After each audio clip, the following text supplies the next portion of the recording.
Today we're making these delicious gingerbread cookie bars. These beautiful holiday themed bars are soft and chewy with a homemade cream cheese frosting decorated with festive holiday sprinkles. Let's get started. To a microwave safe bowl we need half a cup of melted butter. While that's in the microwave, to a big bowl we need 1/4 cup of dark brown sugar, 3/4 cup of regular sugar, half a teaspoon of vanilla extract, and 1/3 cup of molasses.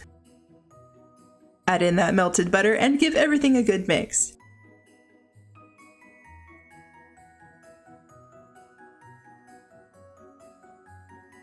Next goes in 1 egg. Mix, mix, mix. I will insert an ingredients list towards the end of this video, so no need to write anything down. It will also be posted in the description box below. For our dry ingredients, we need 2 teaspoons of baking soda, 1 tablespoon of ground cinnamon, half a teaspoon of ground ginger, 1/4 teaspoon of ground nutmeg, 1/4 teaspoon of ground cloves, half a teaspoon of salt, and 2 cups of all-purpose flour.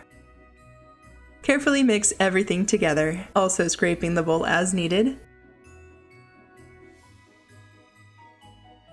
To a 9 by 13 inch jelly roll pan lined with parchment paper, drop in your dough and evenly spread it out. I did find it was much easier to spread out the dough with my hands versus the spatula, but once the dough was in place, I did go over it again with the spatula to smooth out the surface, and I think that worked out great. Into a preheated oven at 350 degrees, middle rack for 15 to 20 minutes depending on your oven. I took mine out right around 15 minutes. Once they're done, place the entire baking sheet directly on a metal cooling rack to completely cool down. While that's cooling, let's make the frosting. To a big bowl, we need 3 tablespoons of softened butter, 6 ounces of cream cheese, also softened. We're gonna beat these two together real quick.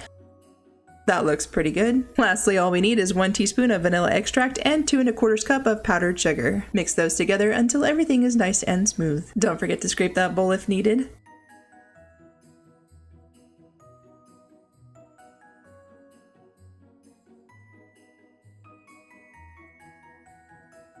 Now we're ready to frost our gingerbread cookie bars. It's been a while, our giant cookie has completely cooled down. Go ahead and dump out all of that cream cheese frosting, evenly spread it out as best you can. Definitely stick to using a spatula here, don't use your hands. For our sprinkles, I purchased this container of holiday sprinkles from Walmart in their giant Christmas candy section of their store, not the baking aisle. And since we're making gingerbread cookie bars, why not use these cute little gingerbread men? And these trees, definitely gonna add in some trees. I'm also gonna use these red, white, and green nonpareil sprinkles as filler. It's kind of hard to see, but these trees are actually super green in person. They're just not showing up. They're almost black on camera, which isn't accurate at all.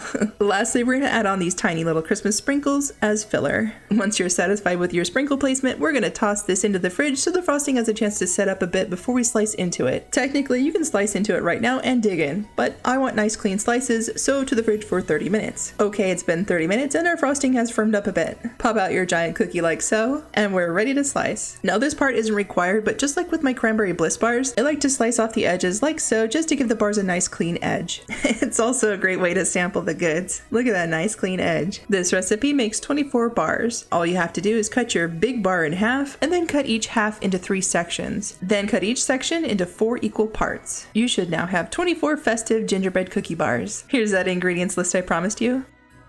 This was a very delicious, soft and chewy bar. Can you stack them? I'd say no. The frosting is just too soft for stacking. Now, if you'd prefer cream cheese frosting that you can stack, I highly suggest checking out my Starbucks Copycat Cranberry Bliss Bar video. That frosting sets up a lot firmer, making the bar stackable, yet still soft when you bite into it. Thanks for watching, and if you like this video, be sure to subscribe so you don't miss out, and I'll see you all in the next video.